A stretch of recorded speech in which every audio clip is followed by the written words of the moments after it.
we have discussed the Hilbert adjoint operator of a bounded linear operator T of T, which is a bounded linear operator from Hilbert space H to another Hilbert space H2, H1 to H2, and we have introduced the Hilbert adjoint operator T star is an operator from H2 to H1 such that the inner product of Tx by is the same as x T star by, and this definition, if T is a bounded linear operator, then it is shown that T star will exist is a bounded linear operator and both will have the same norm. This much we have discussed last.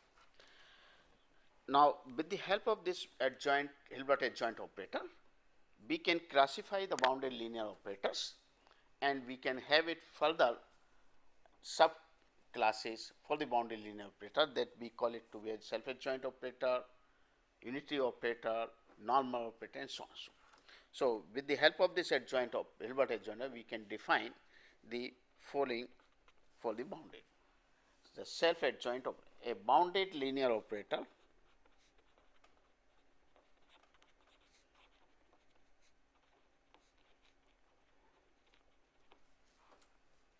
T from the Hilbert space H to Hilbert space H on a Hilbert space H is said to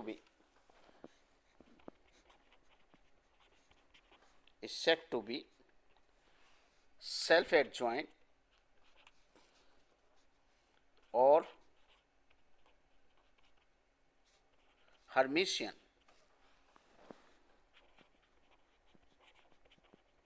if T star equal to T. Okay, that is Hilbert adjoint operator of T coincide with the original operator T, then we say such an operator is a Hermitian operator or self adjoint operator. Then the operator T is said to be unitary if T is bijective. Bijective means it is 1 1 and on 2. So, injective and surjective both. So, bijective and T star should coincide with T inverse. Then it is said to be normal if T star T coincide with T T star. Okay. And this we have seen that every self adjoint operator is normal operator, unitary operator is normal. So, as a remark, we have seen in fact that self adjoint operators and unitary operators are normal operator, are normal, is it not? Just by definition, if you just apply the definition, you get the condition of the normal operator satisfied. But the converse is not true. What normal operators need not be self adjoint or unitary. And this also we have seen. For example, we have taken the operator T, which is 2II. I is the identity operator,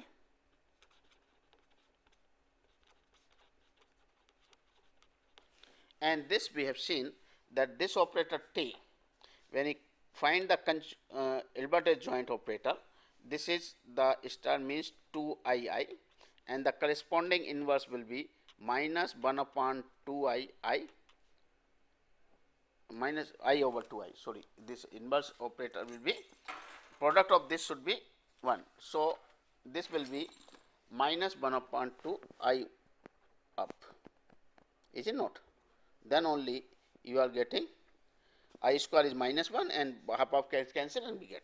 So, T star and T inverse is this, and it is easy to verify that this operator is a normal operator, but not neither self adjoint nor the unitary operator. Okay. So, so up to here we can see. Now, as we know that an operator, a linear operator defined on a finite dimensional space can always be represented by means of the matrix, and if we fix up the basis, the order of the basis, then corresponding operator will be unique in nature. Okay. So, if suppose be an operator which is a bounded linear operator on a finite dimension, in fact, every linear operator on a finite dimensional space will be a bounded linear operator, is it not?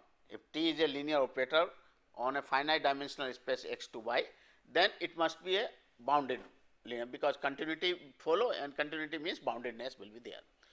So, if T is an operator from say one finite dimensional space to the same finite dimensional space, let us say Cn to Cn, then it can be represented by means of the matrix. Hence, the question arises, what will be the corresponding form of the Hilbert adjoint operator of such an operator?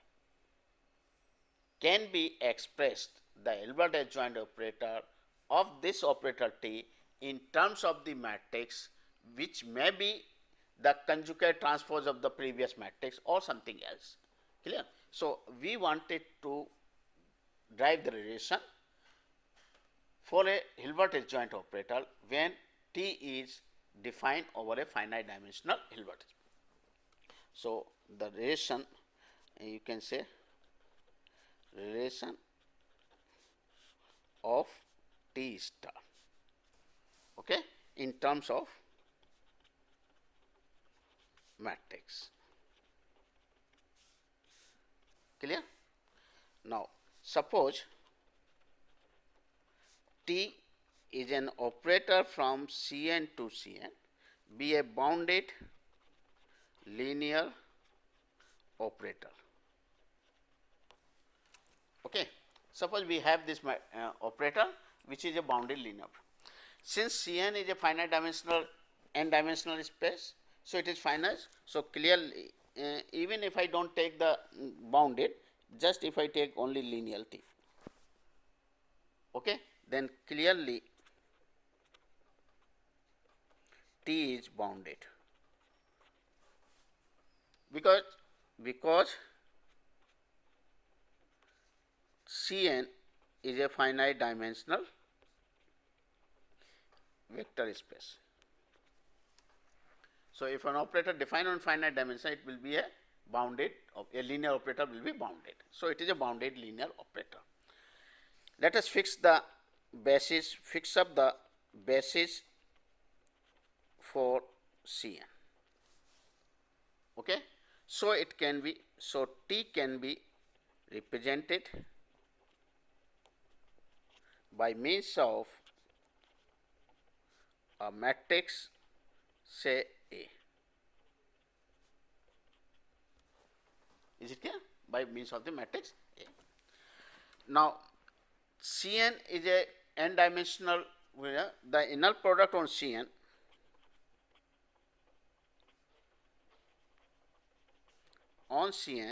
is defined as inner product of x by equal to what? If x is say xi1, xi2, xin, y is say eta 1, eta 2, eta n, then the inner product basically is defined to be sigma xi I, eta I bar, I is 1 to n, and in fact this is nothing but what? This will be in vector form. If I write, it is the x transpose y bar, is it not? X transpose by bar. This is our way of defining the inner product.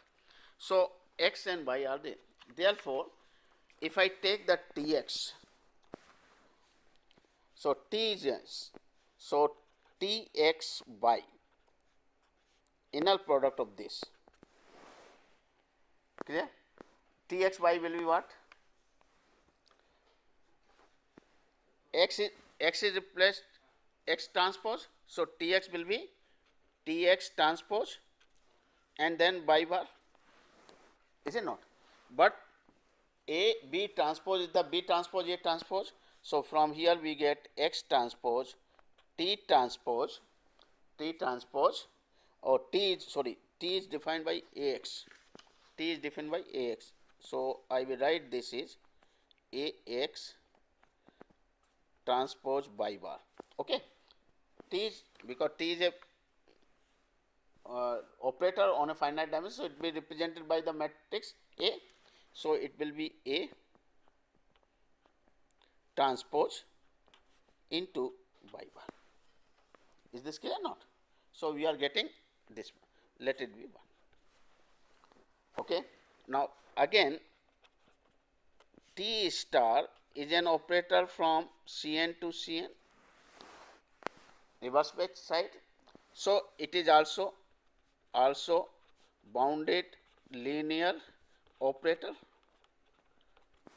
by definition, and since it is finite dimensional, so T star can be represented by means of a matrix say V. Okay, by means of a matrix say V. So it will be T star of X. So what will be this? X Tx by, we know that Tx by is equal to X T star by. Now Tx by we have already defined a X transpose A T by bar, and here this will be what? Transpose of this into T star by conjugate by definition. But T X transpose T star by is what? Is the B by conjugate, because T star is defined by a matrix B. So it will be equal to B bar by bar. Okay. So if we compare these two, this implies that B bar comes out to be the A transpose. It means that is the matrix B is coming to be the conjugate of transpose of A. Clear? So what we get it, if T is represented by a matrix A, then corresponding Hilbert adjoint operator is represented by the conjugate transpose of this matrix. Okay. So we conclude, hence, if a basis for Cn is given and a linear operator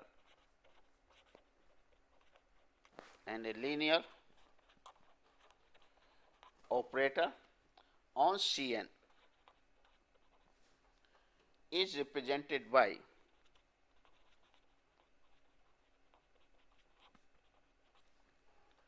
a certain matrix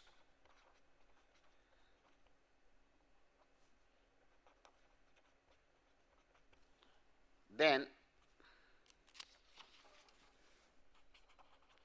its Hilbert adjoint operator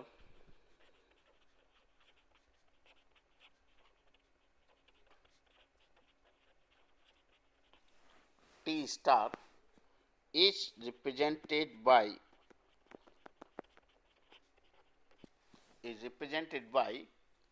the complex conjugate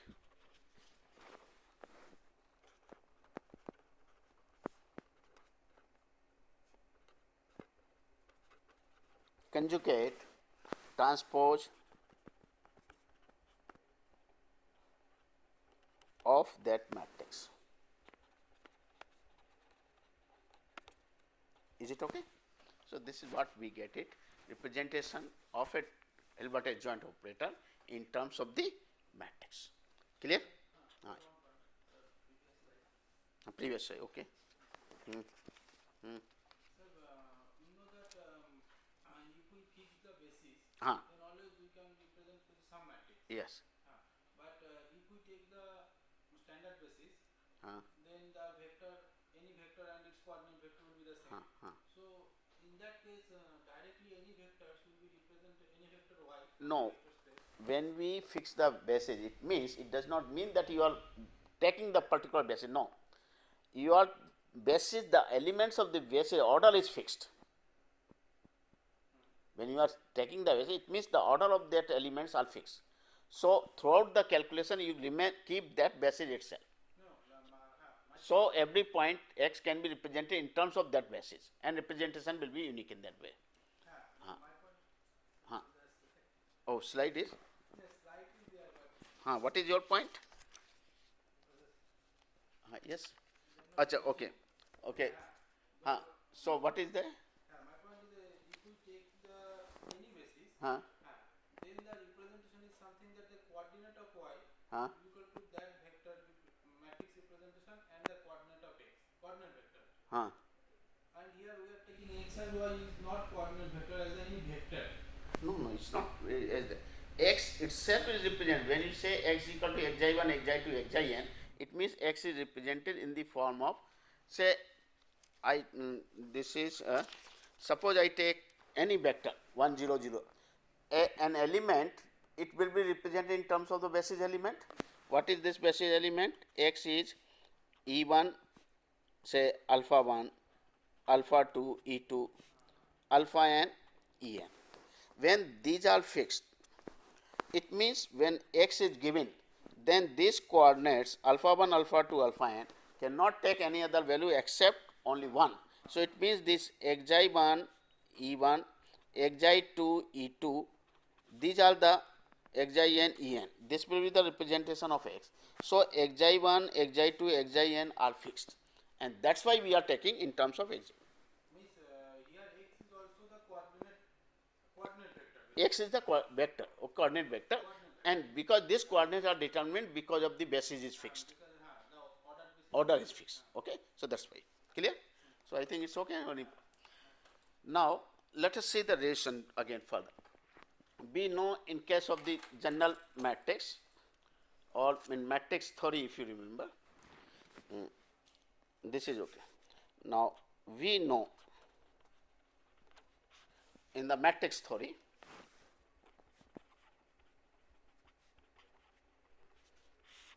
we say a matrix A is Hermitian if the conjugate transpose of this matrix coincide with A. Is it not? And skew Hermitian with minus sign, if this is minus A, and we say it is a unitary if conjugate transpose of this equal to A inverse, and we say it is normal if A bar transpose equal to A bar transpose A. Is it not? Now what is our definition? If you remember, we have defined the self adjoint operators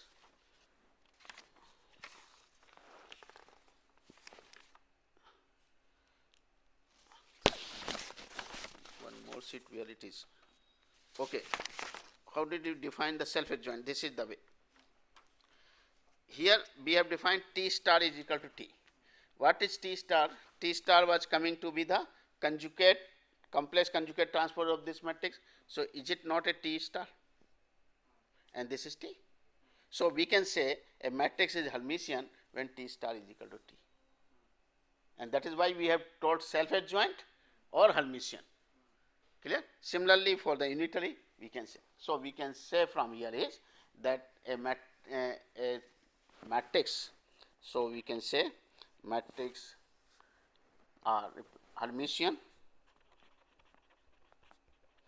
Hermitian if the corresponding operator T, if corresponding operator T is self adjoint. Is it okay?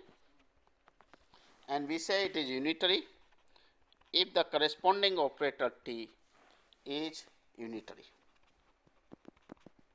Okay, and it is normal if the corresponding operator T is normal. Is it okay? So we can relate the theory of matrix with the operators. Clear? Now we have few properties of the self adjoint operator in the form of result. So first theorem, that is on the self adjointness. If let T from H to H be a bounded linear operator,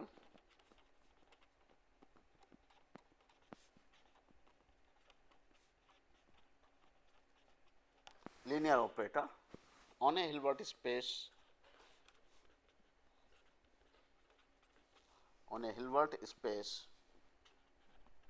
H, then if T is self adjoint,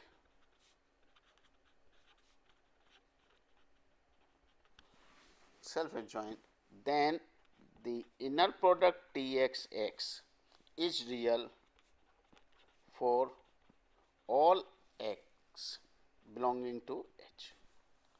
And second is, if H is complex,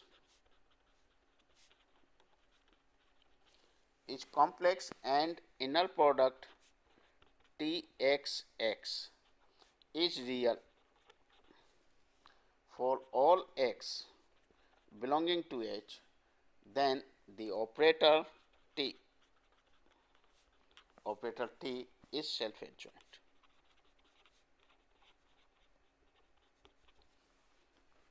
Okay, operator T is self adjoint.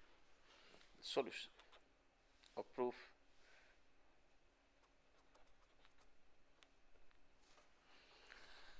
What is given is T is a bounded linear operator and T is self adjoint. So given T star is equal to T. We want this to be real. So consider inner product of Txx conjugate. If I prove the conjugate of this is the inner product itself, then it will be real. Okay. Now this will be equal to inner product x T star x conjugate. Is it not? And this will be equal to T is given to be self adjoint. So this is the same as x Tx conjugate, because T star is equal to T.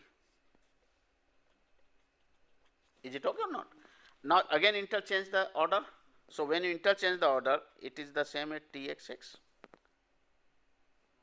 So this shows the inner product Tx comma x is real. Okay, nothing too much. For the part B, given H is complex, so it means the Hilbert space H should be a complex valued, means field of this scalar should be a complex number. For real it may not be, means may not be true, we cannot get the conclusion.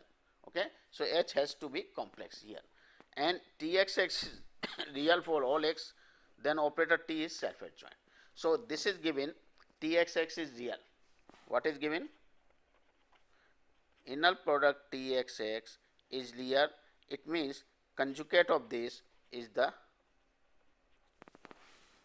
okay, but this the same as x T star x conjugate is the same as Txx, but this is the same as T star x comma x is Txx. This is true for all x belonging to H. Okay.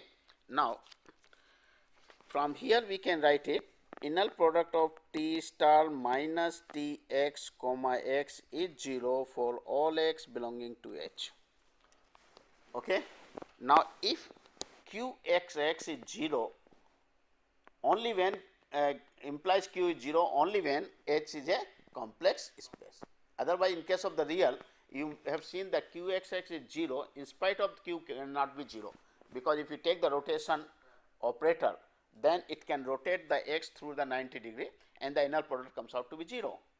Clear? But if H is a complex inner product space, then in that case this Qxx is 0 for all x will imply that Q must be 0, that is, this is a 0 operator. So, this shows T is self-adjoint. Is it okay? Otherwise, it cannot. Clear? So, these two. Okay. Now, another property for this composite,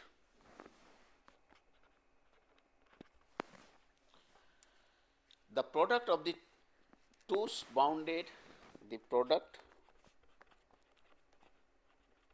of two bounded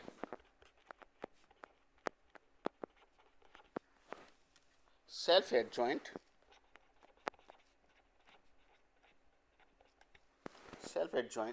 linear operators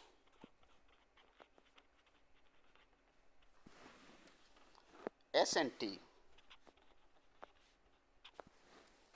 on a Hilbert space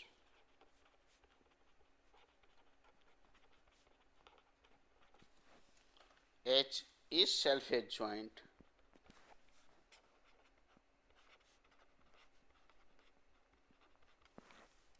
if and only if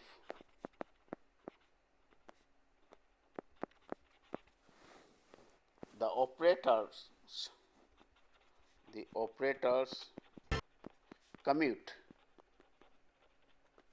commutes, that is, if ST equal to TS, then the product ST will be self-adjoint, and vice versa, if product ST is self-adjoint, then S and T will commute. Okay. So, what is given is given S star is equal to S, T star is equal to T, because of the self-adjoint. Is it not?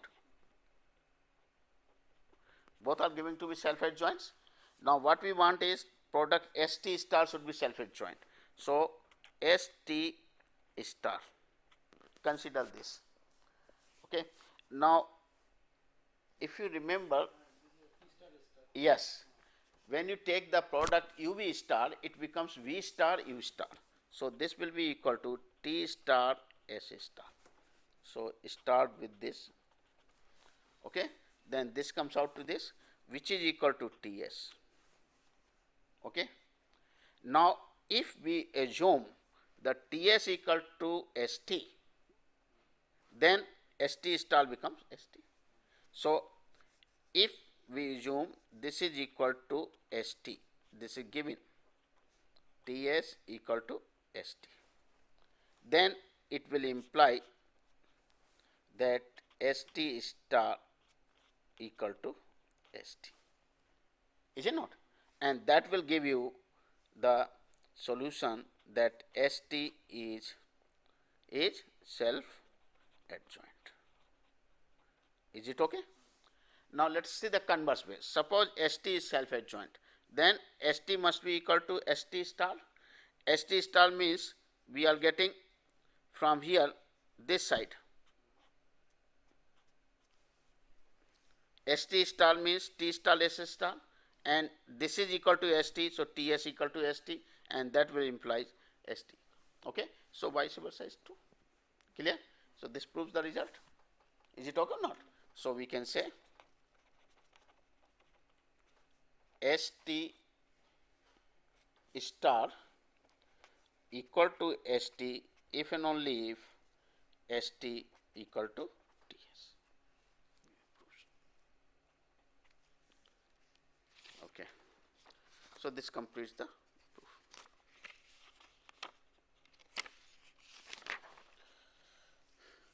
Now, next result shows the sequence of the self-adjoint operator.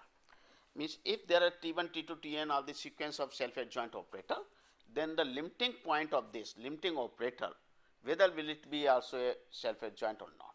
Now, this is given by the next result, that if there are certain conditions on Tn's, then it will, the limit operator will also be a self-adjoint operator. So, what is this result? So, let Tn be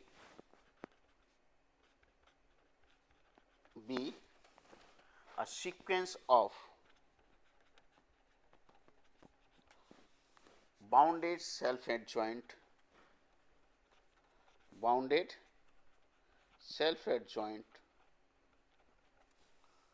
operators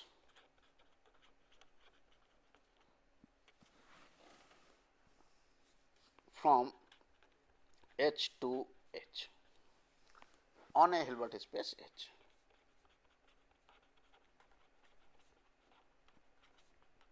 On a Hilbert space H.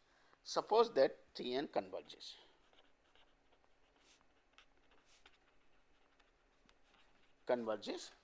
Say Tn goes to T, under which, under the norm of BHS, norm of BHS. This is the norm of BHH, bounded set of all bounded linear operator defined from H to H, and the norm is defined as the supremum norm of Txx over norm x, where x belongs to H. So, Tn converges with, that is, norm of Tn minus T goes to 0, edge, and tends to infinity. That is true. Okay? Where norm is the norm on the space BHS. Is it okay? BHS. Now, what he says is, then the limit operator T is a bounded self-adjoint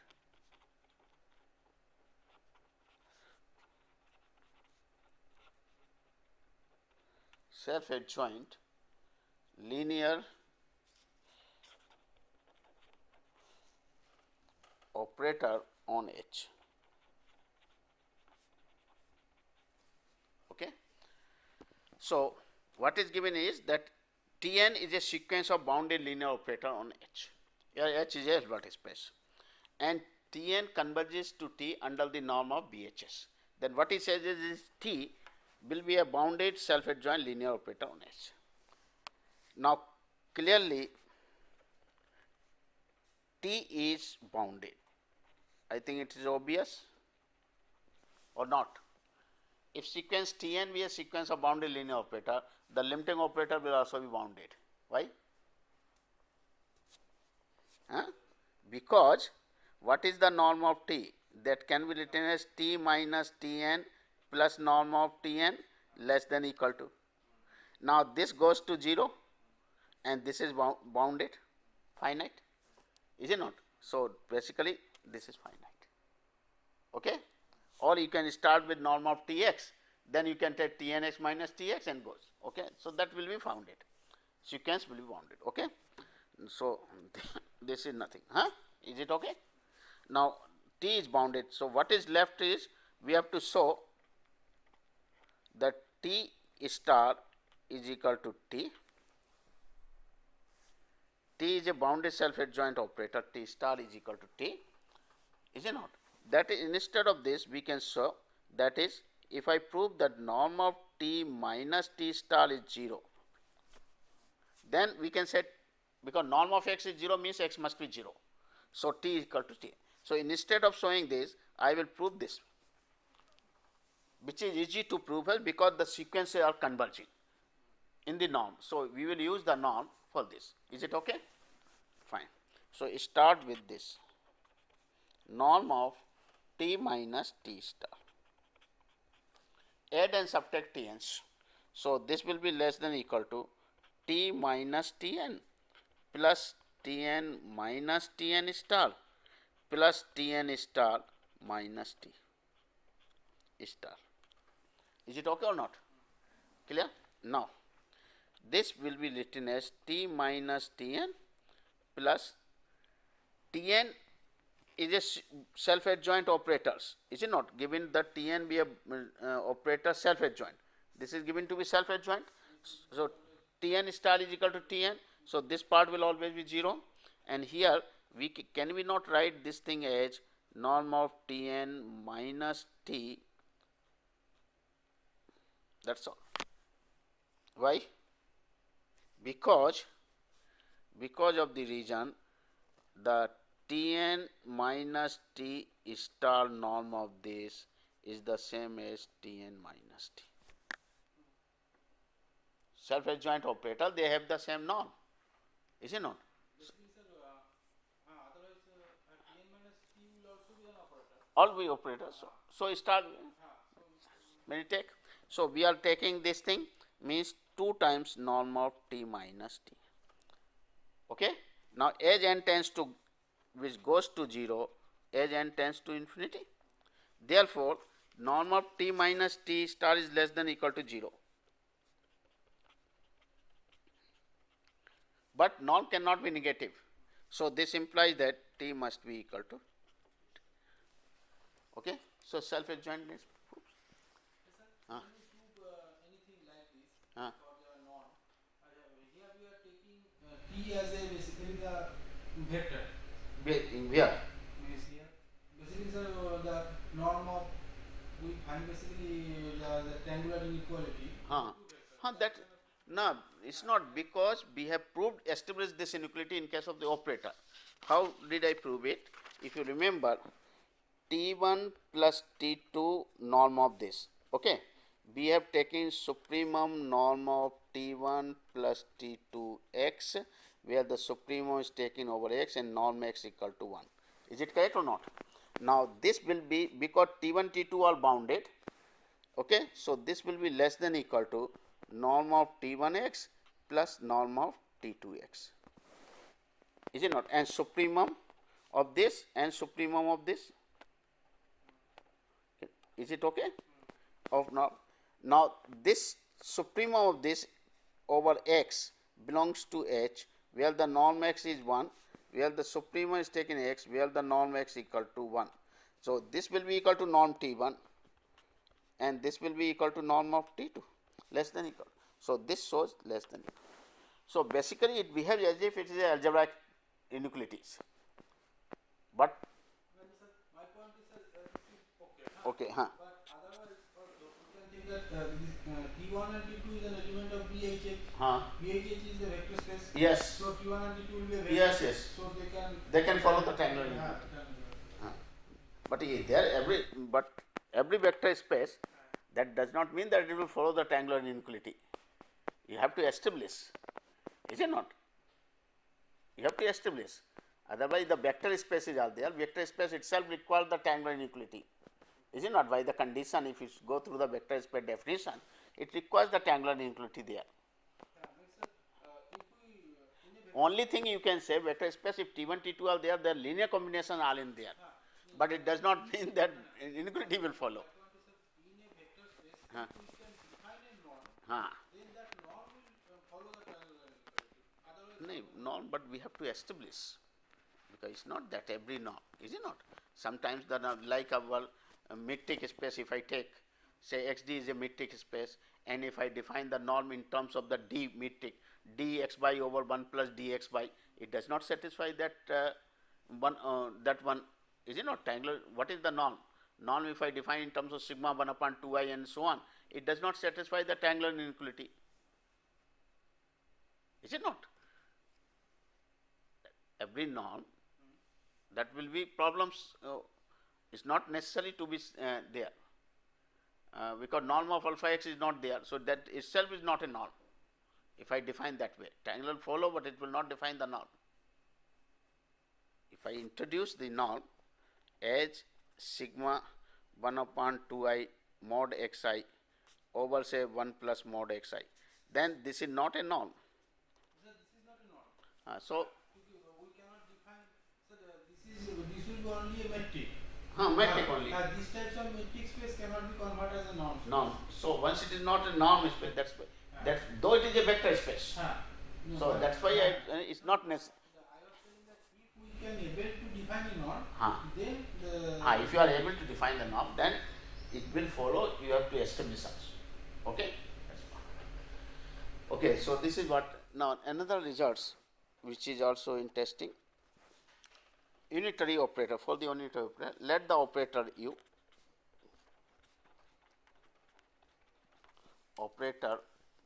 u from H to H and V from H to H be unitary operator. Unitary means they are 1 1 on 2 and u star is equal to u inverse. Unitary. Okay. Here H is a Hilbert space.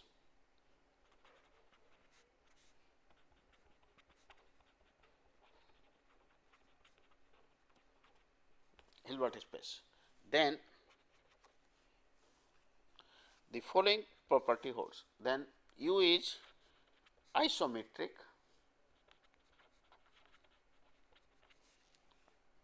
That is norm of Ux equal to norm of x for all x belongs to H. V isometric, they are having the same norms, okay, and norm of U equal to 1 provided H is not equal to null vector. C U inverse equal to U star. U star is unitary, which is equal to U star is unitary, and UB is unitary,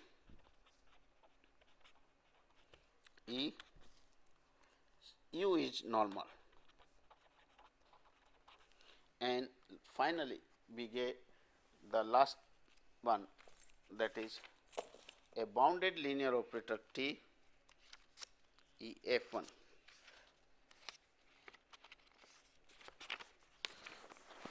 F a bounded linear operator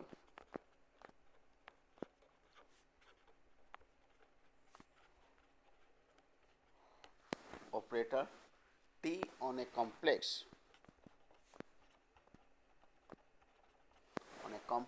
Hilbert space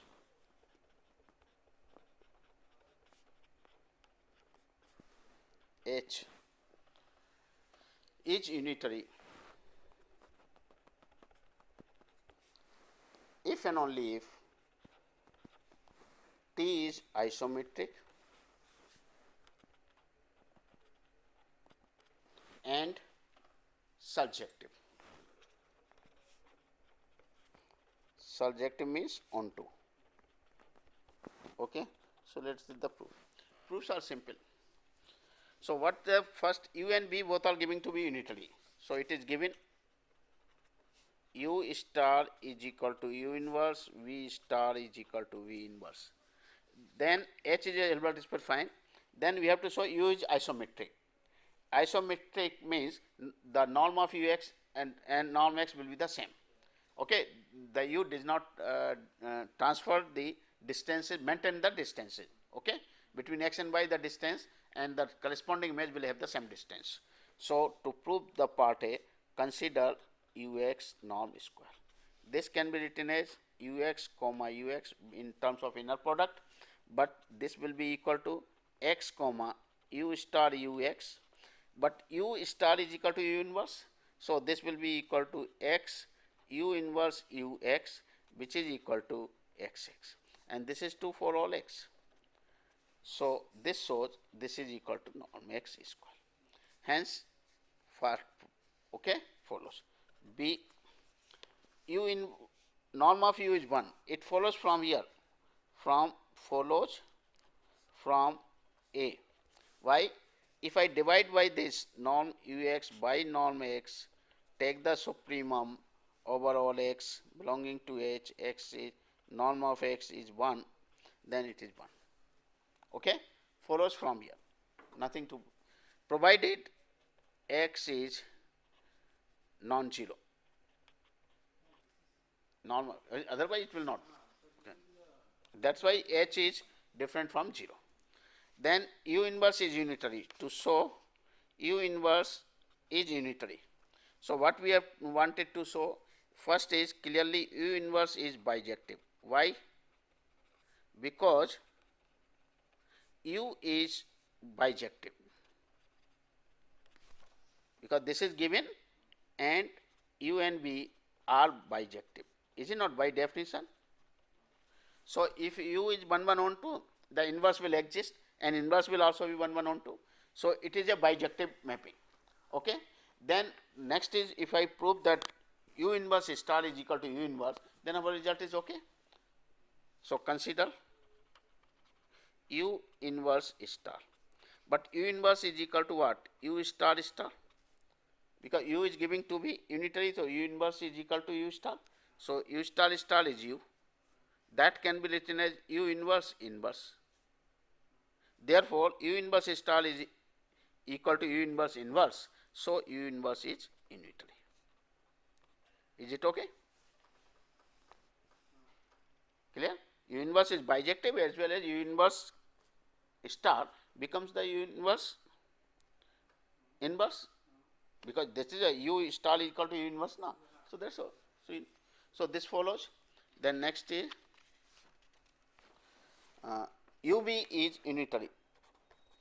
UV is 1 1 on 2 follows, because U is 1 1 on 2, V is 1 1 on 2, the product will be 1 1 on 2. And now consider UV star. This is by definition V star U star. V star is equal to V inverse, U star is equal to U inverse, but by definition this is UV inverse. So UV is unitary. Clear? Then E is, U is normal. So U is normal means what is to be proved is, U is normal means U star must be U star U. So U star. U star is equal to U inverse because given. So this is I, which can be written as U inverse U, but U inverse is U star U. So U is normal. Okay. Now last one, what is needed is this: a bounded linear operator T on a complex Hilbert space is unitary if and only if T is isometric and surjective. Okay. This, so suppose T is isometric and surjective. Isometric means norm of Ux equal to norm of x, and surjective means it is onto.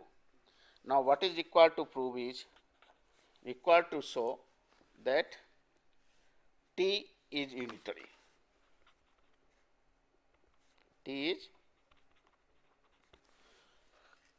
so we wanted to show T is bijective and T star equal to T inverse, is it not?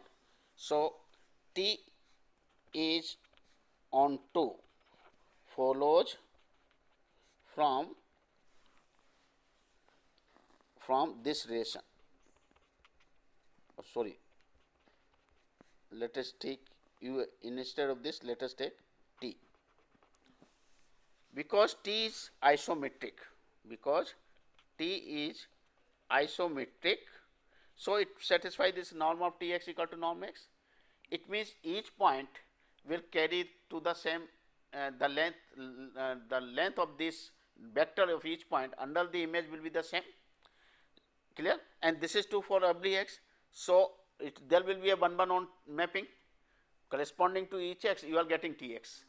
Okay. So two different x1 and x2, their length will be different, therefore T x1 will be different from T x2. Is it not? So the one onto-ness will follows from this. Is it clear? Because okay. So we get onto follows from, because this is given. No, one, sorry, oneness. T is one. T is one follows from there. Yes. So T is isometric. Isometric means two space. The operator is isometric means there is a isomorphism between the two space. Isometric means that. There is a isomorphism between the two space. No, isomorphic, then two are isomorphic matrix. Isomorphic is a one onto mapping which preserve the operations. Which preserves the operation. Okay. Means the diameter. So whenever we go for the norm space, then it becomes the isometric. This is isometric. Isometric. So length is the same. First point is that there must be a bijective of. Okay. Bijective mapping. And there is a proof in linear algebra that if this exists, the dimension of these two cases must be same. From that it is on. Or otherwise oneness. You want it the oneness, na?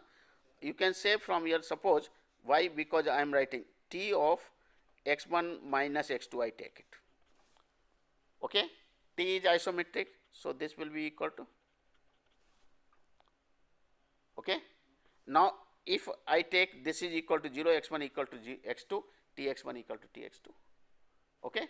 So if x1 is equal to x2 will implies tx1 equal to oneness. Okay. So basically T is 1.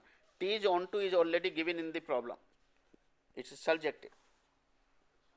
So T is surjective, T is injective, therefore T is bijective.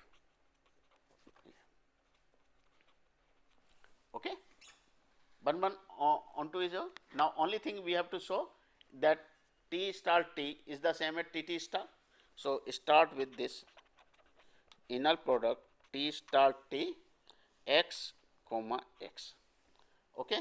Now this can be written as Tx comma Tx because of the property adjoint, but T is isometric, so this is the same as xx, and this will be equal to Ix comma x, but this implies x comma x is 0 for every x belongs to H, where H is a complex Hilbert space. This is given, H is a complex Hilbert space. So complex Hilbert space. Therefore T star must be equal to T. Therefore T star minus T 0. So T star will be equal to T. Okay. Is it okay or not? Oh, sorry. T star. This is, I'm sorry. This is T star T. T star T, and this is I. We are transferring this I. So sorry. So this is T star T minus I. Okay. So T star T must be I. Okay. Now you consider T star T star. This is equal to T star, and then I we can write T inverse. This will be equal to T star T inverse, but T star T is already proved to be I. So this is equal to again I. So what we conclude is T star T is equal to T star. Hence T star will be the inverse of T, because those product and which is coming to be I. So one should be the inverse of the other, and this shows T is unitary. Is it okay? Now let us see the converse part. Converse follows easily. If T is unitary, then it is isometric because of the first property by the first result, and then second one what it says is, second what you want to do, if isometric and surjective follows, and surjective by definition, because unitary means it is bijective. So definition, by definition it follows surjectiveness, and because T is unitary in the first case you have already proved T is isometric. So that's okay. So this completes the proof. Okay, thank you.